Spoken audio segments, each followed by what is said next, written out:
After high school, I worked as a bank teller. One summer afternoon, our bank was robbed. After yelling for everyone to get behind the bank teller line, the robber placed the barrel of the gun right on my forehead. More than 20 years later, I can still feel the cold steel of the gun pressed right there. If you've heard the expression, "my life flashed before my eyes," that is exactly what happened. In that split second, 1,000 thoughts ran through my mind. What good had I done for other people? What had I done that was significant or special in any way? Where have I been? How much of the world had I seen? What would I do if I survived that moment? As God's plan would have it, my time on earth was not up that day, and I survived. But a new version of me was born that day. I hadn't done much good for people up to that point. That was going to change. I hadn't done anything too noteworthy to that point. That was going to change.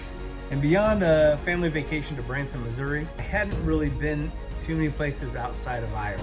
And that was going to change for sure. I went to college, studied abroad in Australia, and I pursued a career in the fire service.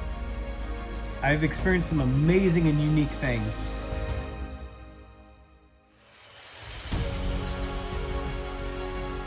And I've seen a whole lot of our planet, but I'm not about to stop. The point is, our days on this earth are numbered. Only God knows when our time is up. Take advantage of that time while you can. Work is a necessity, but don't work your life away. Go see our beautiful world. Go meet some wonderful people from all corners of the earth. Go live and experience life the way it's meant to be lived before your time is up.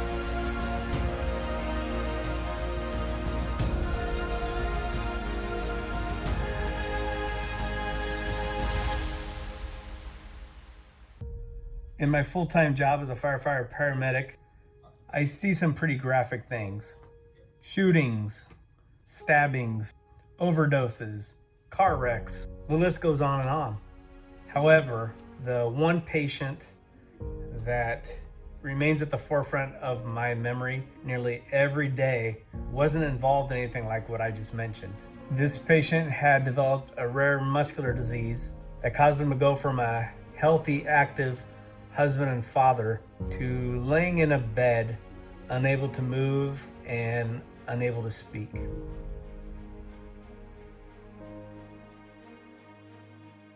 Just 10 months after his diagnosis. This man could have easily been me. About 40, a great wife, 3 daughters, and up until that point as healthy as could be. I caught glimpses of photos of happier days in his room. A picture of him with his family on a hike. A picture of him posing with his daughter and her hard-earned softball trophy. And a picture of him riding a motorcycle with his wife. My interaction with him was on an Easter Sunday in a nursing home. His family was visiting for dinner. His daughters had been messing with him by painting his toenails pink. He then began having difficulty breathing and we were called. We had to rush him from his family to the emergency room. I don't know what happened after that. What I do know and what runs through my mind on a daily basis is that you could be coaching your daughters or showing your family the world one year and laying paralyzed in a nursing home bed the next. Don't take your health for granted. Our health is not guaranteed. Your circumstances can change in the blink of an eye. Travel while you have your health. Whether you're a solo traveler seeing the US for the first time, or you fly your family to the other side of the earth, make good memories traveling while you can. Those memories might be what keeps you going when your days aren't quite as bright.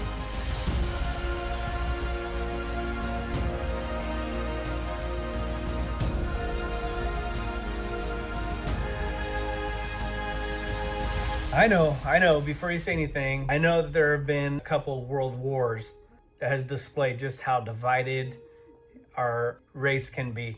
But never in my own lifetime has our country or the world seemed so divided.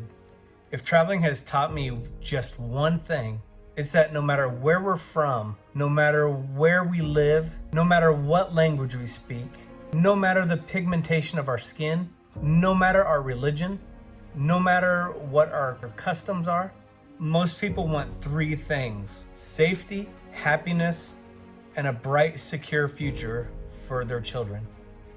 I am so very far away from being a perfect one, but I am a Christian. I have friends who are Muslim. I have friends who are Buddhist. I have friends who are atheist. I am an American. I have friends who live on the other side of the earth in Australia. I have friends who live in Morocco, Turkey, India, France, Spain. I have friends in the UK. Guess what? I'm called to love them all. And my travels have made that task so much easier.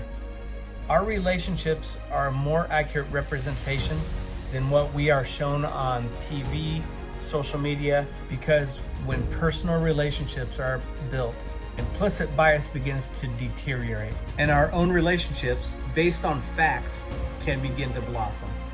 Now, there are extremists on every side of the aisle. That is absolutely true. But you know what else? There's an even greater number of people who just want to live their lives in peace and who want to see their families thrive. Just like you and I do. I know this because I've witnessed it. Over and over and over again, I've witnessed it. And I've witnessed this because I travel. Our world is damaged and hurting. Travel can play a role in the healing.